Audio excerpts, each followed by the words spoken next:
Middle East, Vancouver, Canada, Puerto Rico, and such.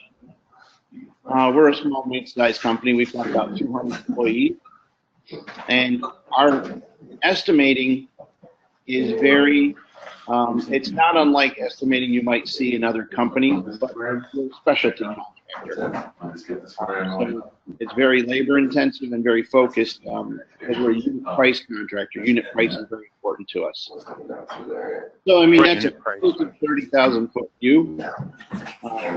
Pardon me, you know, when airplane. Some pretty heavy back. Does one of you guys have a lot of background noise, whether it be Dennis or you guys? Because I'm going to mute when we're not talking because I'm in a silent area, but I just hear a lot of background noise. I hear the same background, and I'm definitely I'm hearing it. Quiet also. Yeah. So. All right. Hey, let me ask you a couple questions. So, multiple locations, international. Are you looking to have almost like an enterprise level software where you guys can share a pool of licenses and then be able to monitor each location's bids, estimates, almost at a review or at a level where you can say, here is your equipment list, here is your employee list with your labor rates, materials by location. Is that kind of what you're interested in? To an extent, we're putting into place a new ERP system throughout the company. We're reviewing it. We're down to a couple final choices, one of them being Denver and Cheney. I'm heading out to California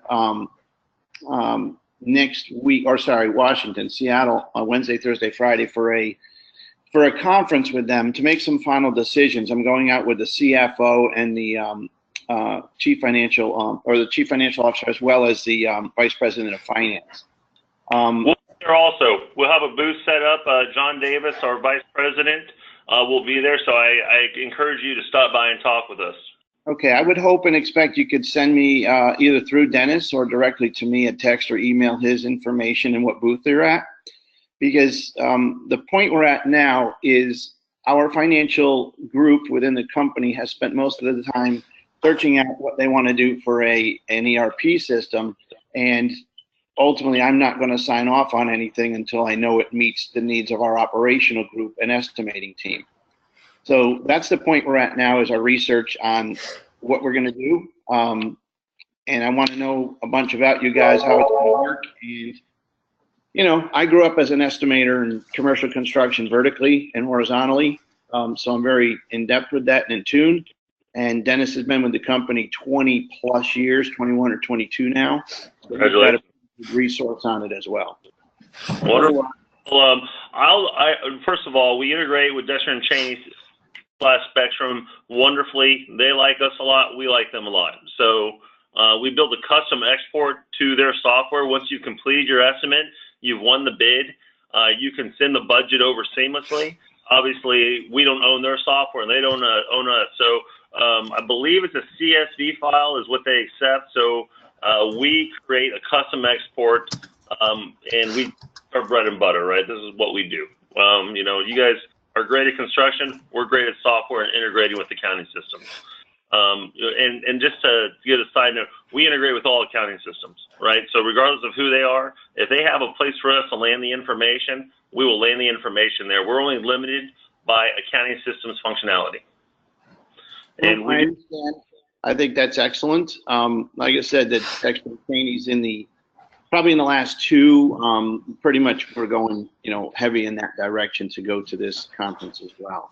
But I'd like, if you have time here, and you know, in the essence of time is, I won't speak over you. I might tap in and out now and then just to keep on task as much as I can so we don't run out, because I'd hate to not make this session effective. But I think looking at an overview of who you guys are, what your intentions are, what you're all about. I mean, what's your specialty, and then looking into potentially how you've integrated with some real companies, not so much of a this is what we can do for someone if we get them on board, but some real companies and some demonstrations from that perspective, as well as specialty companies. Because in the specialty market, it always has that weird flair. We don't subcontract much, if anything. So that's a great no. And I don't want to know a lot about how you integrate with the subcontractors at this point in time, because that's probably the least of thing we worry about. Myself, coming from general and vertical, I'd have 50 or more contractors on the job and having all of my, massive submittal processes and logging and such like that. And when you're estimating with those guys, it could be in detail. Ultimately, we want to grind into how will your software consolidate and support what we need to spit out something we can rely on, so that I can look at Dennis's numbers and have the confidence that everything he has already put into place is captured. Great. So I'll let you roll. All right. Like I said, I'm going to go to mute. I might ping in now and then. If you want a question for me, just ask me directly. I'll come off mute. I'm sure Dennis will do the same. All right, wonderful. Well, just to let you guys know, I literally know what I know about your company. I know for the last 7 minutes of you guys talking. So if there is a part of the system that I'm walking through, for instance, no subcontractors, it's very important for me to know, right? So I don't waste your time. So I know about 7 minutes worth of your company. I hope my examples fit just from looking at your website. Is my only background with you guys. So give me a little patience. We deal with crew-based, production-based estimating. This crew made up of equipment and labor. This can be trucking also. Some subcontractors can do X amount of linear foot, and with this, obviously with this crew, and we'll spit out a price for you, right? Crew-based, production-based estimating. We have plenty of specialty contractors. I kind of base what I saw on the website almost like a road safe. I don't know if you guys are familiar with them, but being able to do striping and marking, and so I have some examples. Once again, I hope they hit home. If they don't, we can work one up on the fly. But I don't know a whole lot about you guys. So, but first of all, in our comprehensive system, and you guys might fall advanced or comprehensive, we have an extensive level of security. We have 24 out of the top 25 heavy civil construction companies as customers, from Fluor to Skanska to Parsons to, you name it, they're our customers. So when it comes to extremely large companies with multiple divisions, working at an enterprise level where you're separating business units, that's our specialty. We've been in business for over 30 years, so we are not new to this ballgame, right? So we have about 250 employees, which if you know anything about software, that's extremely large for a software company, especially someone that specializes in heavy civil construction. So we've seen it all when it comes to this ballpark. We definitely dabble in some other industries, from pipeline to industrial to very little oil and gas. So once again, the key is crew-based, production-based estimating. I saw you guys are out of New York. I just simply pulled up our New York customer list. This is located on our website also. Not so much that you guys are doing business with all of these guys, but when you take a look at the list, I guarantee you're going to know some of these guys. They're all references, whether you're looking at engineering firms to the largest construction companies in the world. Right now to New York, the feather in our cap is that we're on the Tappan Zee Bridge project. Obviously that's one of the largest JV projects going on in the United States right now. We're almost on every major JV project in the U.S. So hopefully that gives you a little comfort that you're not talking to a fly-by-night company. You're talking to someone that's going to be around for a long time. So I'm going to go through the ABCs. I don't want to bore you guys, but I want you to understand where the cost is coming from, and there is setup involved in this. So we don't just hand you the software and say good luck, right? We also offer a 12-month money-back guarantee on the software. The training is hard cost, and you need some skin in the game. So nobody else in the business offers this. 12-month money-back guarantee on the software. Our trainers are estimators. They're contractors. They're engineers. They're tied to a bid. They come on site, help you set up the program, and do point-and-click training for whatever level of group you have. Everyone's invited to come to this. Now, obviously, for the setup portion, I don't want 5 guys in there. I want people that know, for instance, a dentist, right? And maybe one other guy. You can have 2 or 3. The bottom line is we need to set the program up, and then we train the other guys on how to use the software. When we leave, you guys will fall back on support. Our support is 24/7 support located here in Houston. We don't outsource this.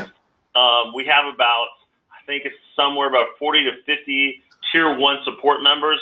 We literally hire every day, right? So we are never done. We are actually looking to expand over the next 2 years to about another 100 employees, right? And we're going to start construction on our 3rd building. So our support team, we have tier 1 support, and then we have a tier 2 support for rollover calls. We answer the phone in 11 seconds. Our claim to fame is 3 rings or less, right? Get a live person on the phone, get your question answered, and then get back to work. Do not sit there and pound your head into a computer, right? That's our big thing. If you take a look here on the screen that I just pulled up, we have the ability to give you a session key, and we can actually remotely log into your system and take a look at what you're doing. So these long explanations are really not that big of a deal. We kind of walk us through what you're doing step by step, and we tell you the best way to accomplish what you're trying to do. All right, let's get into some setups. So I actually grabbed one of my estimates for a company that I previously had worked with, that purchased. And if you take a look, really simply, this is my bid item setup. We can import this via Excel. Doesn't sound like you guys are doing a lot of DOT work. I'm kind of guessing on that. But if you do, we seamlessly integrate with the DOT websites. If you don't get it in electronic format, you simply come in here and you start typing the next bid item, right? So it's simple as is just going through and typing it in. It's by far the slowest way to do it, but it's very manageable. Okay, so let's go ahead and move on to, give me a break. All right, labor. Right, here is my labor list. Actually, give me 1 second here. I'm gonna switch to another estimate real quick. This one doesn't have a whole lot of data in it, and I'll switch back over to just an example of types of work I think you guys are doing. So this would be your labor list, right? I have a ton of labor in here from all types of work, right?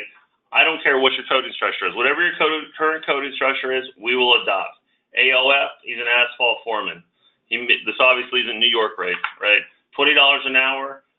Taxes are customizable, FICA, disability, 401k, safety, whatever you guys are tracking, fringes, vacation, pension, annuity, right? And so, but go ahead. I'll jump in now and then. With that portion, that'll all be held up. Our finance team will put that all in. I'm going to use the word Dexter and Cheney just because. They'll dump a lot of information in Dexter and Cheney. Is that information that can be crossed over back and forth to the finance, so the estimating team doesn't have to ask finance to go and give them the numbers to go and enter the numbers? That's a great question. So HeavyBid works on master estimates, and I neglected to say that. A master estimate is simply a set of rates. Am I doing work in this county? Am I doing work overseas? So we don't, for the estimating portion, we're not pulling directly from Dexter and Cheney. Almost every single one of our screens exports to Excel. So we will just format it, and then you can suck in your rates, fringes, all the taxes and all that great stuff. And for the most part, you're updating these once a year or as needed. You guys have these independent projects going on all the time. So be it. And to be able to update your master estimate for tax purposes, it's literally a matter of just coming in here and saying, I'm just throwing in numbers here, obviously. And then you're done with your taxes, right? Yep, I got you. Okay. So the answer is no, they do not have to worry about it. And you can actually lock that part of the system down to where that is accounting functionality only.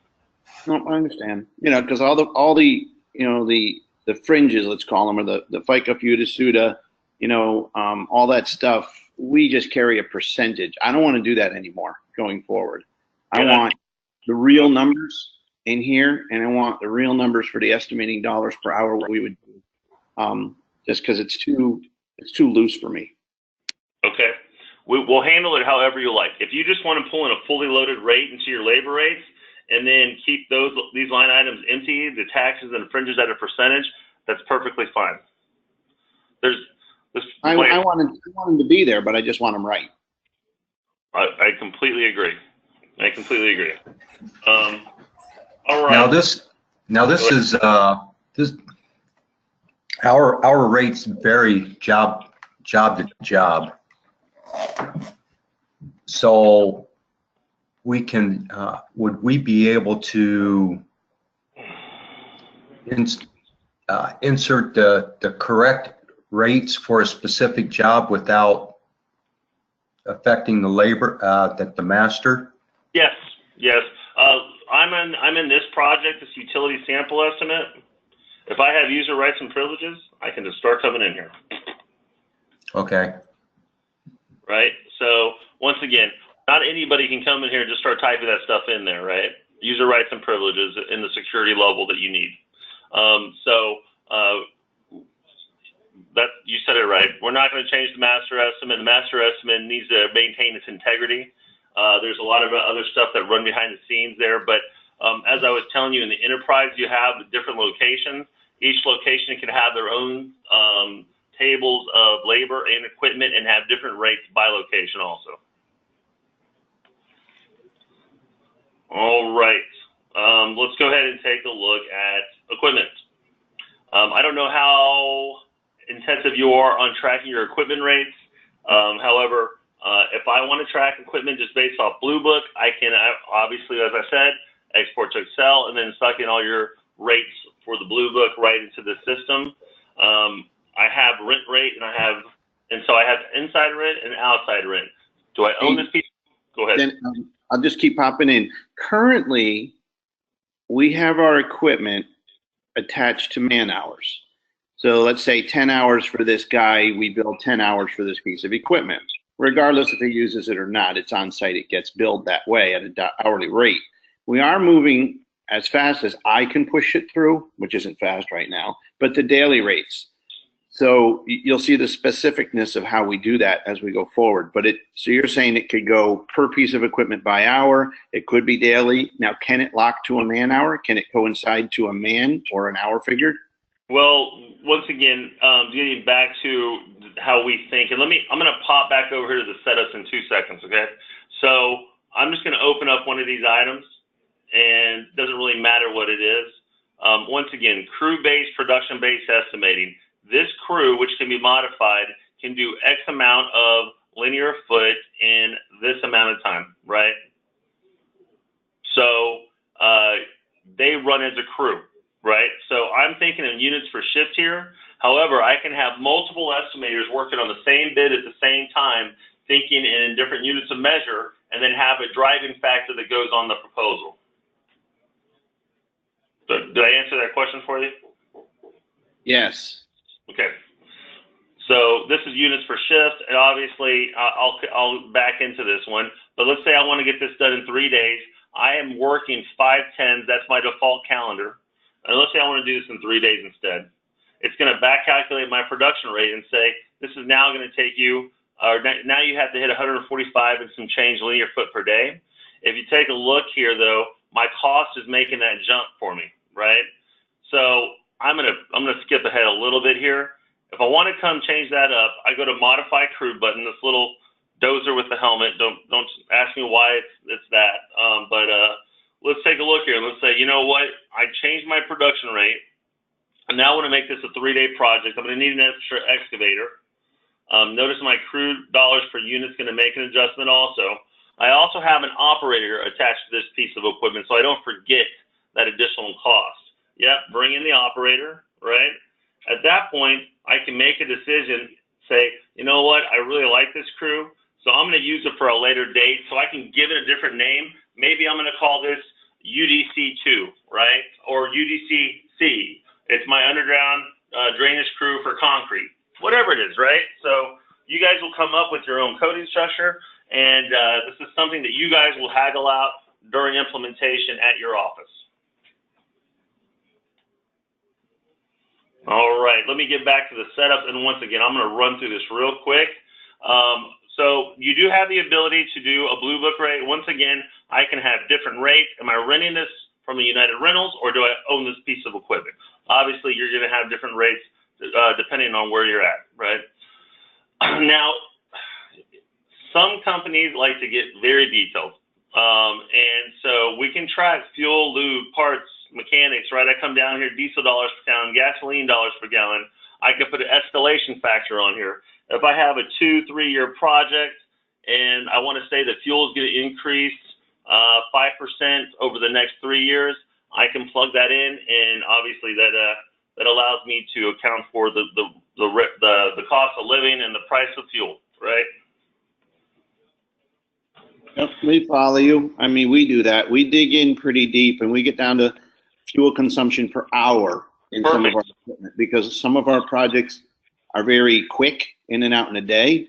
Others are 5 days at 24, 7 days at 24/7 with multiple crews, circulating equipment. So we get down there pretty deep. That's the system that you're going to love, that part of the system. Some guys just don't get that detailed, so sometimes it just blows them out of the water. So I kind of tiptoe through that one. But if you don't mind getting that deep, or I like to explain HeavyBid as kind of a toolbox, right? Your top drawer is your wrench and your screwdriver. I use that drawer every day, right? On the bottom drawer, there's my sledgehammer. And I don't use that sledgehammer every day, but it's sitting there waiting for me. So you're not going to use every part of the system I'm about to show you, right? You're going to use what's important to you. And, most of my guys, regardless of what type of work they're doing, they're accessing probably 30, tops 40% of the system, just because there's 3 or 4 different ways to do everything in the program. So we're going to figure out what's best for you and what makes sense for you guys. All right. So with that being said, let's go ahead and jump back over here. Fill me in here real quick. You guys are doing road markings, right? You're doing striping? Yeah, but we don't work on the highways. It is striping, but it's all on airfields. But considerably, yeah, I mean, don't think it's the same thing, but nonetheless, we're putting paint on the ground. Good deal. Well, so like what I've worked up here, and this has been a couple years since I worked up this estimate, and I did this for a company that specifically did road markings. Their crews weren't very big. They literally had one guy running on a truck, and they had their materials, right? And so they had a certain production rate that they could hit per day. So this guy on this truck with this material could do, 1676 units per day. Does that make sense to you? Is this kind of how you're working it up, or is this a little too simplistic? Well, I wouldn't say it's simplistic. We'll have more than one man, this and that. We would put together a crew. Dennis would put together a crew. It's going to be this many men, this much equipment, and then it's the material and the hours, etc., will yield this much square foot hour per day. Okay. So right here on this specific item, notice I have 110,000 linear foot that I'm trying to accomplish on this. Once again, I'm thinking in units per shift. These materials with this equipment, with this labor, right? You're not subbing anything out, so I'm not going to go to that portion of the system. Are you doing all trucking in-house? Do you guys own all your own trucks? Yeah, we deliver 90% of what we have, 95%. So even if you're handling your own trucking, or you're doing your own trucking, you still want to bring that in, right? So at that point, I would just set up your truckers to be in-house, and I'm just going to pull in a truck here, right? And I can say, I don't know, I'm just throwing in numbers here at this point. And then you have your cost for that truck, and obviously just made it simple. I just added $4,900 of trucking. So I'm tracking my own trucking in this estimate also. So you can either sub your trucking out, which you guys say 10% of your work, no problem. I'm going to sub that part of the trucking out, or I'm going to handle it myself. Either way works, but as you just saw there on this screen, I can come add materials. Everything's at my fingertips, right? I'm doing materials, asphalts, right? And then I can come grab anything I want. So I have a huge material database. This would be your material database, right? And this is something we help work with you guys to develop. But very easily my guys can come through, and I'm just going to add some materials. Let's just grab something for the hell of it. Right? So just like that, I added it, and let's just throw in, I don't know. I'm just throwing in some numbers here, guys. 20 tons, and maybe I want to throw a price on there, plug price, right? I take it you guys are outsourcing materials. Is that correct? Yeah, we don't make any of our own materials. Not at least.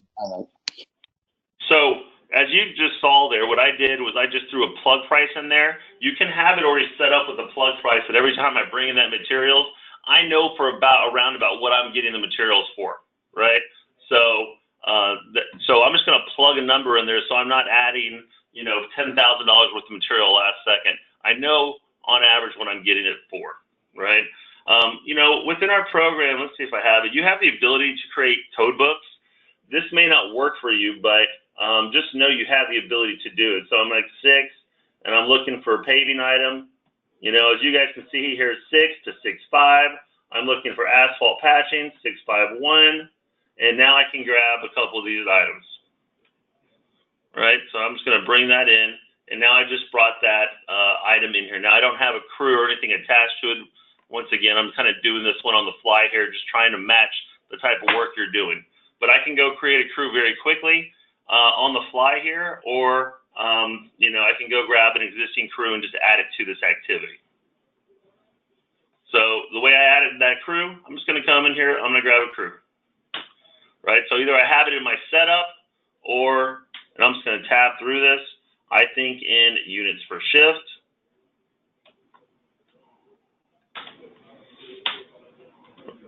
So my production rate, obviously, let's say I can do 30,000 linear foot per day. That calculates me to just under a 3-day project. Let's go ahead and round it out to a 3-day project. Right, 30 hours, whatever it is, and at that point, all my cost is jumping either positive or negative, depending on how many hours I'm saying this crew can do that amount of work. Okay. Hey, Dennis, I'm gonna toss a question out there, Dennis, if it's all right. Okay. All right. The question is, most of our projects, Robert, we do them in what we call, I mean, obviously a mobilization. You're familiar with what that is. Yeah. Like when you take a job that has multi-mobs over a longer period of time, within each mob is a project within itself. We like to think of it as. We don't mob like traditional general contractors do, where you bring out massive infrastructure, trailers, temporary power, things like that. We basically just go there, and there's a cost associated with going there. But our bids, Dennis will typically prepare a bid with multi-mobs. Here's what we're doing in this phase of work. Here's what we're doing in this phase of work. Here's what we're doing in this phase of work. And then they have to roll up for presentation. But it always like to be seen as a multi-mob project. And I'm asking this only because right now we're looking at an opportunity or an activity, a unit. You know, I love the way this is going so far. I really do. But an activity, a production rate, that's one tick to our whole package that needs to be broken out. How's that work? Okay, so once again, I'm winging it on this one, guys, because I didn't have a whole lot of time to set up for this. So you're gonna have to work on this one. I have, let me see here if I can figure this one out. I have a bridge item that, so this is the way I do it. We have the ability to split up multiple phases of a job, right? So it can be one line of highway or one project of the airway, and I'm going to split that one project up into 3 phases, right? And so you can have MOB at whatever level you have, and I can also set up subtotals. So I can say this first phase, subtotals at X, right? My second phase, subtotals at Y. And so I can have 3 separate mobilizations in each phase of the project. Does that make sense to you? Yeah, it does to me, because we look at things from that perspective sometimes. What are we going to make in this phase? You know, what are we going to make in that phase? Is it worth bidding this because that phase is a big loser? What should we do accordingly, you know? And when we're working with companies like Barrett Paving, and I mean, we have some of the largest pavers in the world as customers. you're speaking our language, right? There's no job trailers. These guys are on the move, and they're just simply grabbing their equipment. They go and they knock the project out, and they're on to the next job. Some of our guys are hitting 5 projects in a day, right? So we're very accustomed to no job trailer. Only our large, really JV projects, these longer projects, which have a lot of utilities, earthwork, and their major jobs have that type of one-time mob. But let me ask you a question. Do you guys want to put a percent of the job into mobilization, or are you looking to put a cost per mob? Dennis, you can answer better, but correct me if I'm wrong. I mean, sometimes it's either way. Sometimes we just put a percentage when they set it up that way in the bid documents. Other times we break down exactly what it'll cost us to mobilize to a location on our bigger projects, and sometimes it's just a number. So I've jumped ahead of me here, ahead of this presentation, because I have a feeling this is going to have quite a bit here. So once again, I'm in this mobilization part here. I can come in here and just say 10% of the job is going into this mob item. So I just moved $68,585 of the complete estimate into mobilization. So it's either or, right? Or if I don't want to do it as a percent, I could just come through a cost on this mobilization item. So I handle it either way you want to do it. When you're looking, let me go back over here real quick.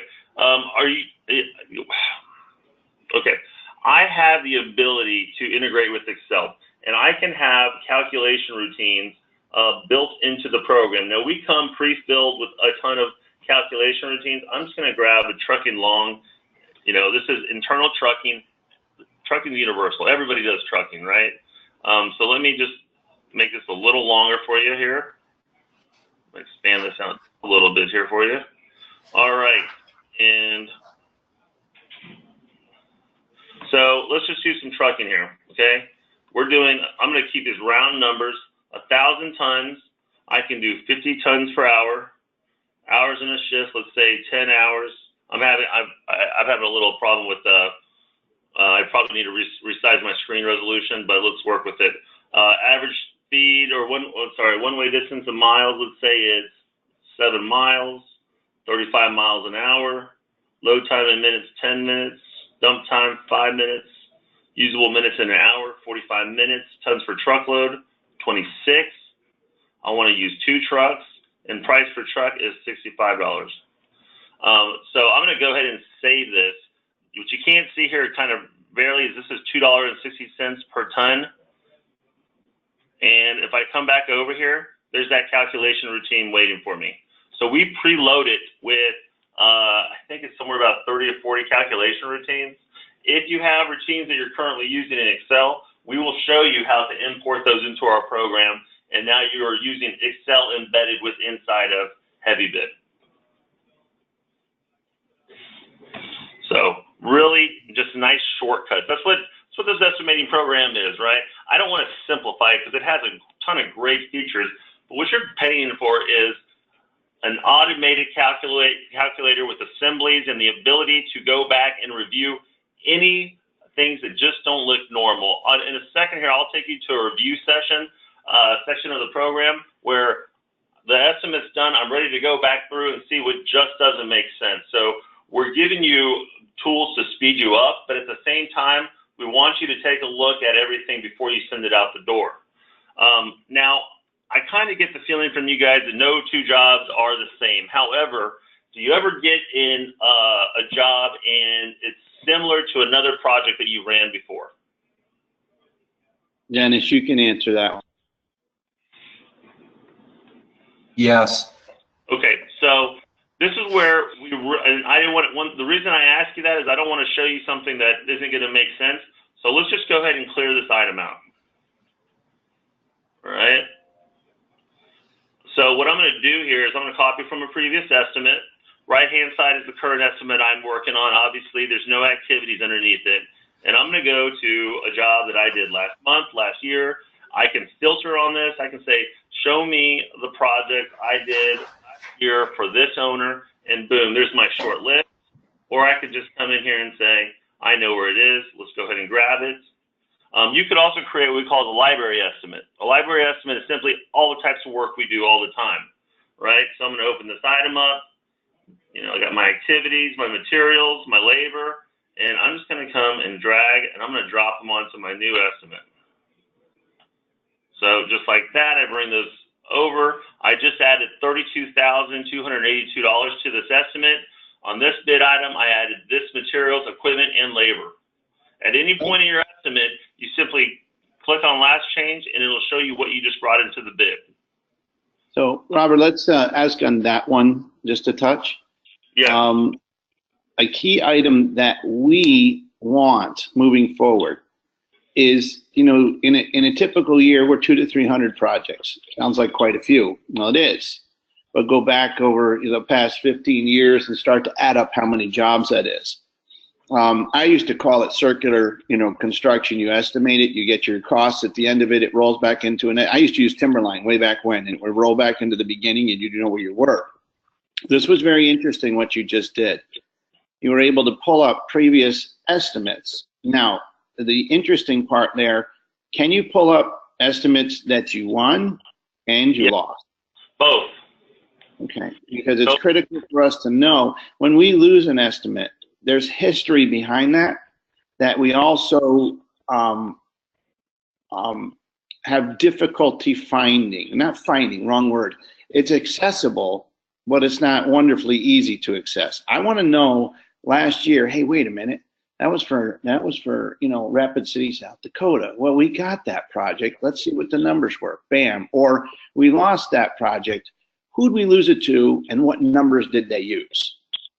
You're 100% correct. I just pulled up our cost history system, and I'm going to have to jump to another bid in order to grab this, or to grab some good data here.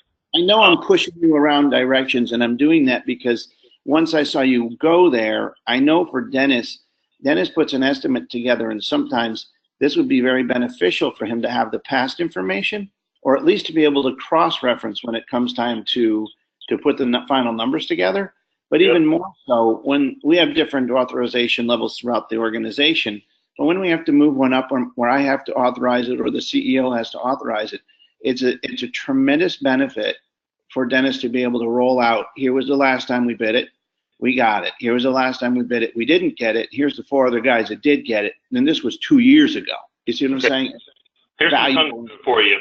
I'm working in this clear and grub. Obviously, this is just an example because I have data behind it. I'm going to go ahead and hit these binoculars right here. And on this screen, I can pull up my historical data. All right. Now, take it that I don't have a lot of historical data on this. So all right, you're not going to have a lot of historical data coming from Dexter Cheney because you're starting fresh. Let's say you're 2 or 3 years from down the line now, and I want to come in here and I want to say,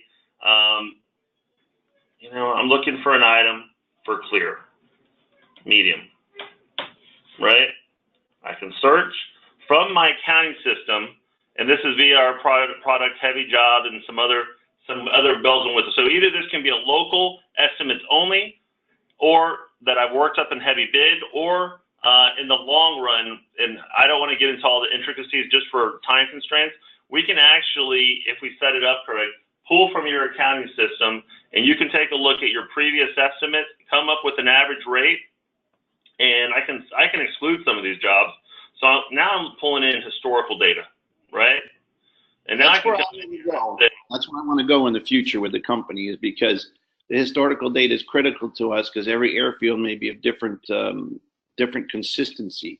So we definitely want to get that fed back out from Dexter and Cheney as we continue to grow. So you're right on the right path. I'll be quiet for a few minutes now. No problem. So there's 2 ways to do it. One is I'm just pulling from my estimate, right? Because in this program, we have a full-blown cost history system. So at that point, you're going to want to start looking at standardized cost code structures, right?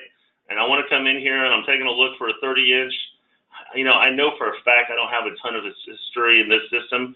We just went to Con Expo and we have a brand new data set. So I'm going to take a chance that it's in here. And I said, there we go.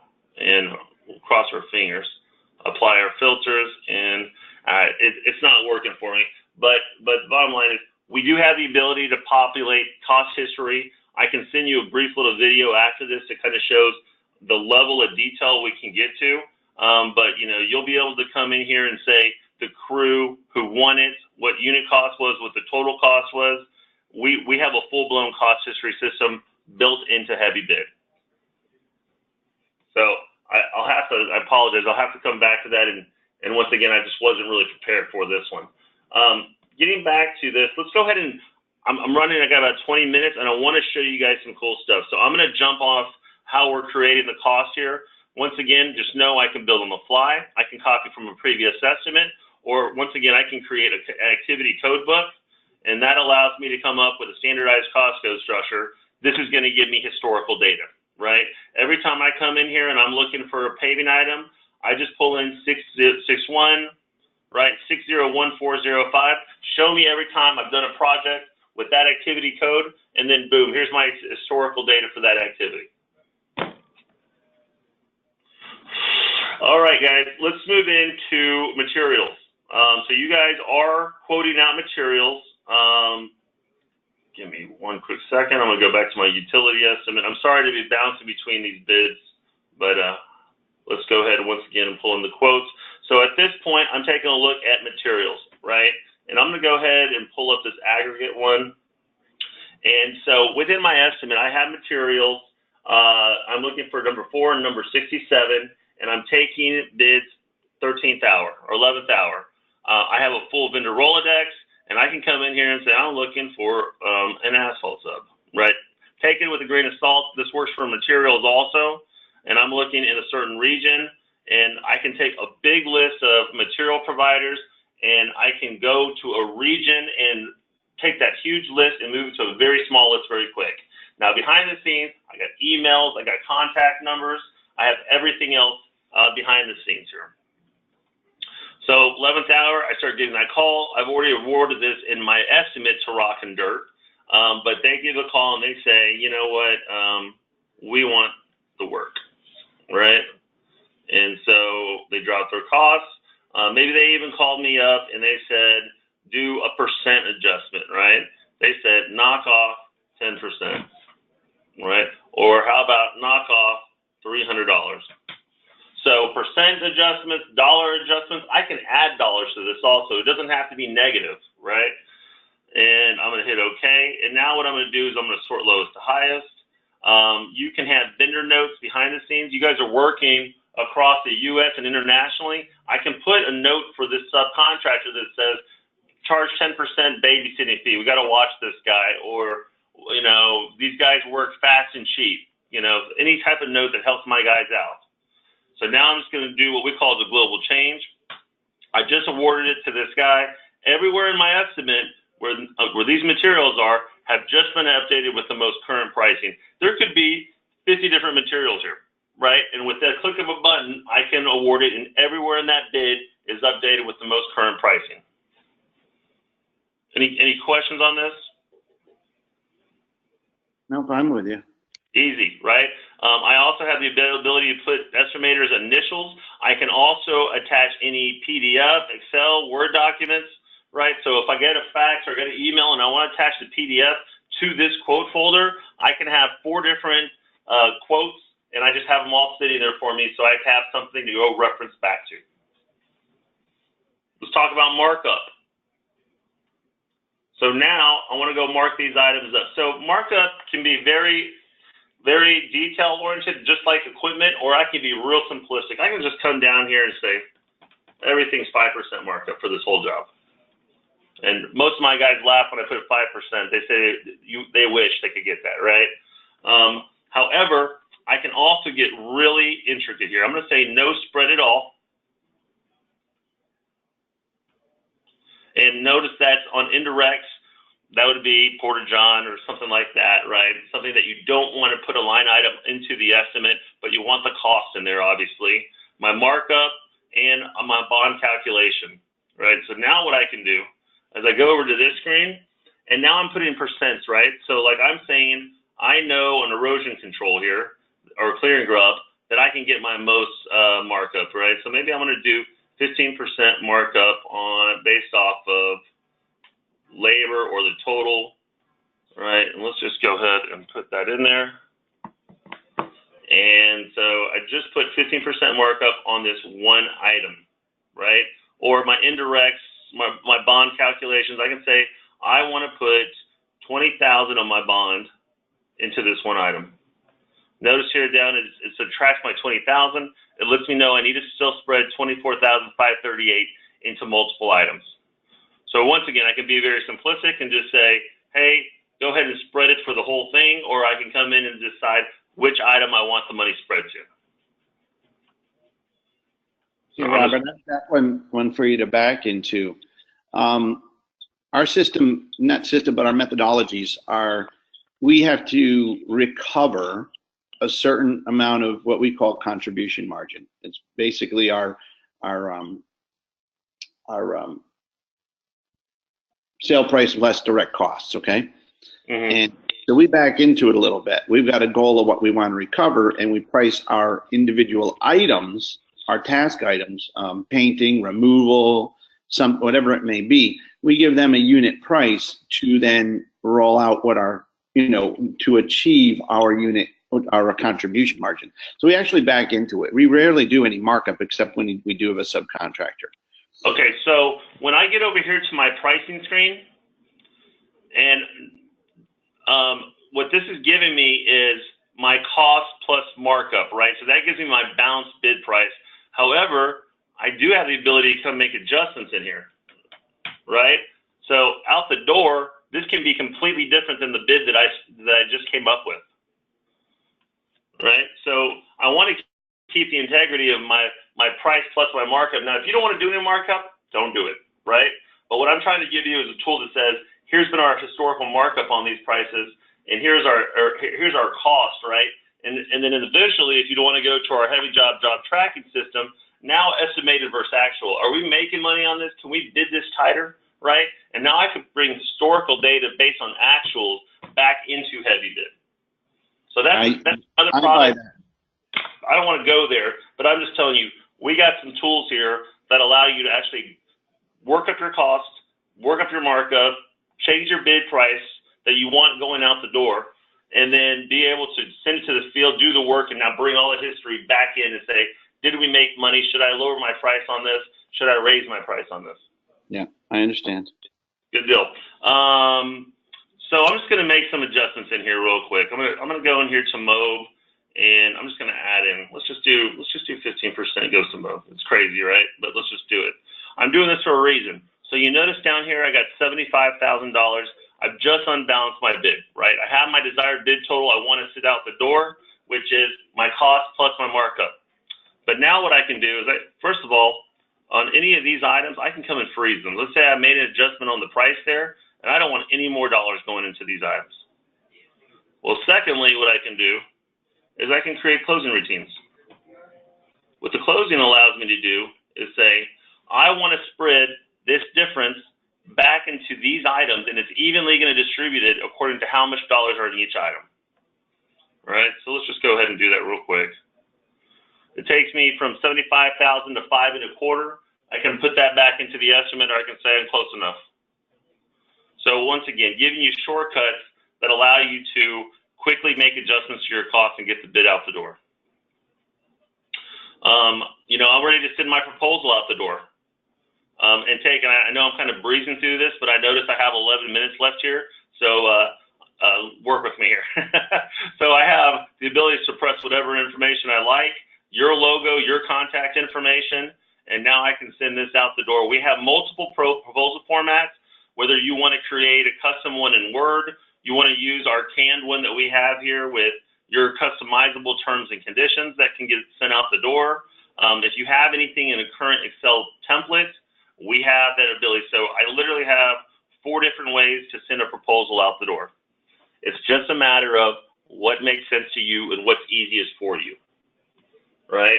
I have more reports than you're ever going to use, right? And this is one of the biggest benefits that I see about any type of estimating system or job tracking system. You can't duplicate the reporting capabilities in Excel. I'm clicking on the cost report here, and all that great data that I just put in there, now is available for me to send out to, I don't know, the foreman, right? Or maybe as a team, we want to go over this for a pre-con meeting. By bid item, by activity, this is the complete estimate from A to Z. From what is our goals, units per shift, man hours, units per man hour, total labor, everything's in this one. This is our full cost report from A to Z of the estimate. I'm actually looking, see right there where we pulled in that historical data. It's actually showing me the previous jobs. What was the average that we bid that out with? Let's see if I have a calculation routine built in here. Pretty sure I do. I'm sorry to jump through this. I want to get to it. But if I don't, it's very similar to that. We will actually show the calculation routine, like for that trucking item we did. Sorry, guys. I know this is. Oh, don't worry. You're fine. Okay. And there's somewhat this report kind of sits there somewhat as what we would pull out of our budget to give to the field, so they know how we budgeted the project. But this one takes it a step different because I've always wanted the field crew during the pre-construction handoff to see the real estimate. How did Dennis figure this job? Yeah. And so we talked about. Go ahead. Good. Not necessarily how it was budgeted, but how did he figure it? Right. Now, in our project management software, I'm going to give a shameless plug here again. We actually send that information to the field, and we'll tell them that the crew makeup and what he budgeted for their daily quantities, and they can actually see what they're supposed to be hitting. If they notice that they don't have the right piece of equipment, he has them with a larger piece of equipment, and they're losing money after the first day, they can pick up the phone and say, hey, I looked at the equipment makeup. I don't have the right pieces of equipment out here. I'm going to lose money on this project. So you're doing paving, right? And you say your projects could be same day or they could be 5 days. If I wait till numbers come out of accounting, I could lose money on the project. One thing that was real nice about our project management software is we work off of estimated rates. We're not an accounting system. So I can tell you same day if you're making money or losing money within 10 bucks, right? This is an estimate recap, and this is just breaking it down for me. Let's see if I have some takeoff. I don't have it. So if I had a takeoff and I caught an underrun or overrun, it literally would show me takeoff and bid quantity and the difference between the two. But escalation, sales tax.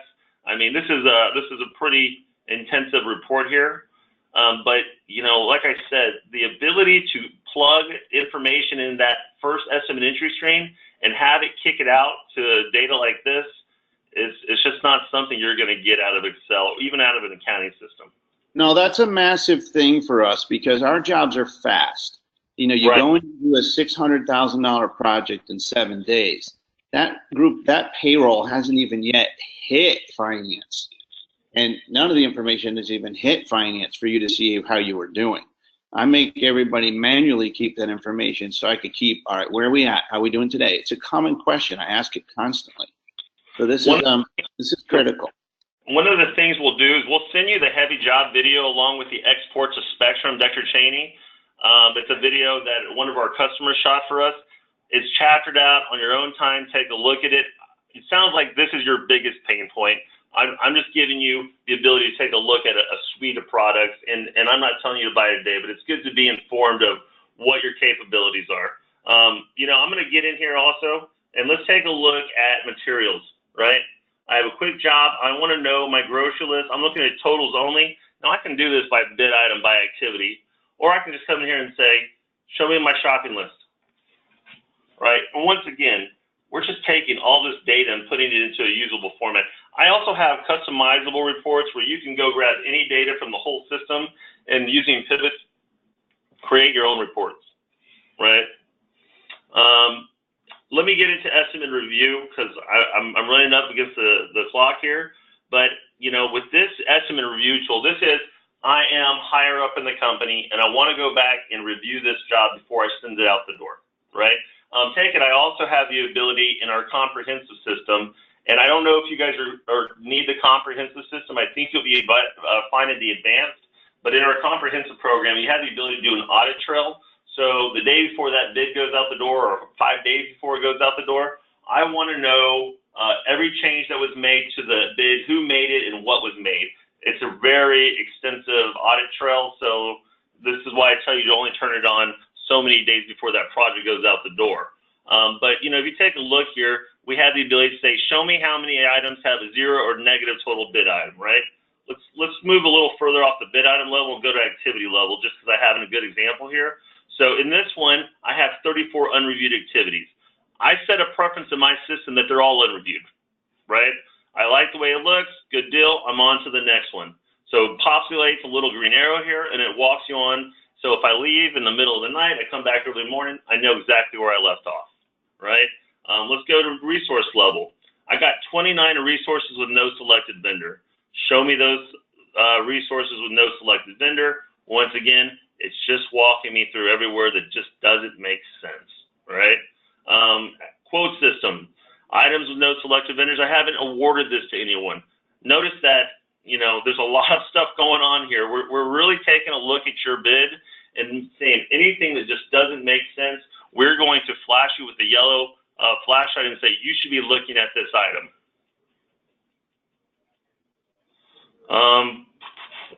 You guys ever use a scheduling system? Yeah, we need to continue moving forward. I mean, you know, I'm a P6 fan, and I brought P6 into the company. It's just for the simplicity of what we do and how quick I had to treat everything in the company as one giant project. We are actually wanting to find a resource-driven scheduling system, much more than a critical path, let's say, from a activity-driven, because our constraints are fall around our equipment and our resources. So I haven't found one in the market. I'm sure there is the one that exists. Regardless, we'll still send over our P6, which runs like Microsoft Project 2. It's just a way that we kick out everything out of this bid for durations, and we set it all up for you over in P6, so there is no data entry. Oh, that's kind of cool, because we own P6 and it's there.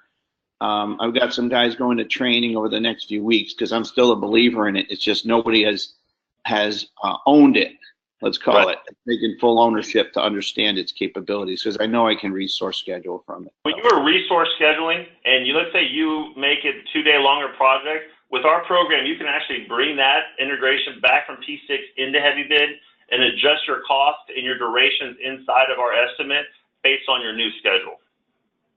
That's pretty sweet. So we are going to send you the video on the P6. We're going to send you a Heavy Job video along with the export to Spectrum from Heavy Job. So that's 3 on our list right now. The reason I say that, I got John Capello on the backside over there listening. So I want to export out to my accounting system. Let's see what I have set up in here. Once again, we integrate with all. I don't care where you guys go. I like Spectrum. I like Dexter Cheney. However, you know, if you notice here, 1, 2, 3, 4, 5, 6. I don't hear. I'm not trying to plug them. What I'm saying is my customer base doesn't complain about Dexter Cheney, and most people hate their accounting systems. And our finance team is taking the lead, and if they like it, it's like, you know, life cereal. Yep, you know? got it. Heavy Job code, the phase code, and once again, we'll build you a custom export, and we will send that budget directly into Spectrum. So, guys, I got 1 minute. I think I've given you a pretty good walkthrough of the program. I would recommend you guys have a conversation. Once again, I'm going to send you also John Davis's information, our vice president. We will have a booth at the Spectrum. I recommend go talk to these guys. Both of them at the company. I'd like to meet up with him. I'd like to meet up with him and have a cup of coffee or something and just discuss some things. Dennis and I have a bunch to discuss. I took it to do on that. I've got John in front of me, so I'll let him know. Okay, that'll be great. I've been at the company 26 years since the beginning. He was our first sales guy. Right, that's beautiful. What I'd like to do, just take a couple seconds. Dennis, if you have any questions, let's nail them now. You know, obviously we're going to talk a bunch more here. I have a couple specifics, but Dennis, if you have any before we shut down. No, not at the moment. I mean, I remember looking at this software like 15 years ago. Come a long way. And yeah, it has. And I don't want to insult you guys, but the previous software we used was Bid to Win. That's not an insult. You know, if you guys are going to look at Bid to Win, we don't hide costs. So I'm not trashing them whatsoever. They're an excellent counterpart, a competitor when we go into deals. But what I would say is look at a cash flow analysis over a 3 to 4 year period, and you're going to find over the long run, we are cheaper, right? Because we don't start charging maintenance until after the first year. They normally start about 90 days in, and they are at 20% on their fees for maintenance. We normally run somewhere about 15%, 16%. So what we found is that we don't hide costs. You don't need a SQL server. You don't need a SQL administrator with us. We offer a SQL and non-SQL version. Our customer base speaks for itself, right? You know, all I'm saying is when you go look at your internet speed, your connections, you're going to have to probably increase that, and that could add a lot of additional costs in there. Shoot, SQL servers these days, they're not cheap. You know, you're looking at an extra $6,000 to $8,000 depending on how many licenses you get. So that's definitely not the overall determining factor. It would be weighed in the metrics we're going to use to make the decision. I mean, I've enjoyed the conversations. I want to see some more demo information, such like that. I want to meet, what was his name I'm going to meet at the show? Don Davis. I'm going to meet Don Davis. I'll look forward to that. You just have to send me what booth he's in or where he's at so I can meet up. I'm there for Wednesday, Thursday, and Friday. Be there for the dinner on Wednesday as well. I have a couple very key questions that don't need to have elaborate answers at this time. They're just questions.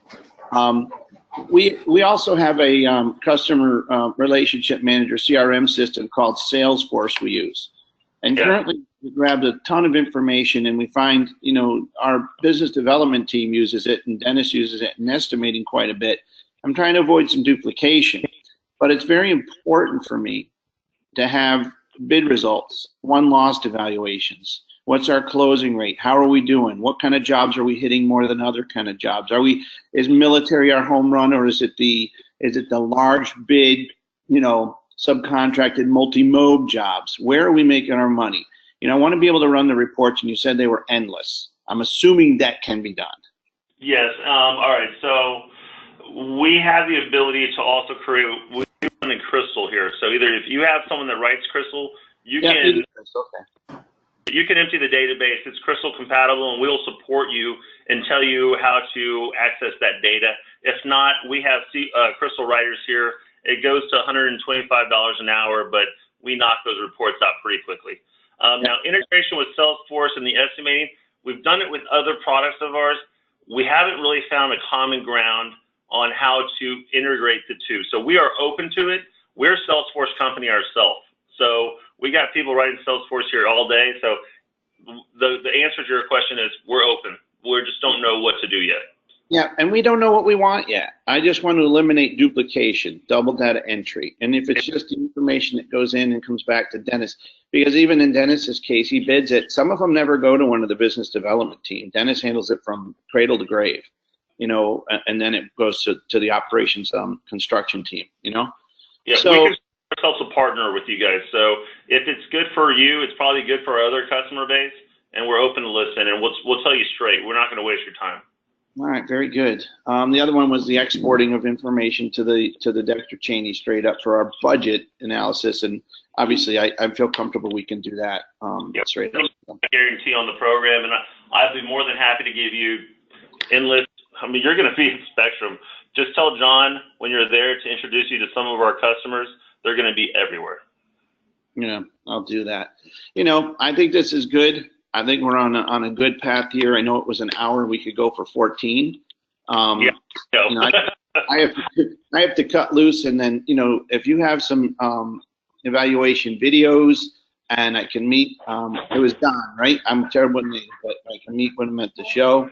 And we're going to supply his cell phone number to you also, and that way you have a line of communication along with email and other great contact information. So we will send you over a nice email stacked with videos and different things for you to analyze, and then we'll put you in contact with John out at the meeting. All right, very good. Hey guys, guys, it was nice meeting you. Yep, guys, thanks a It's lot. nice And I meeting hope you you too. get talking again. Thanks again. Have a nice day. Bye. Thanks, everybody.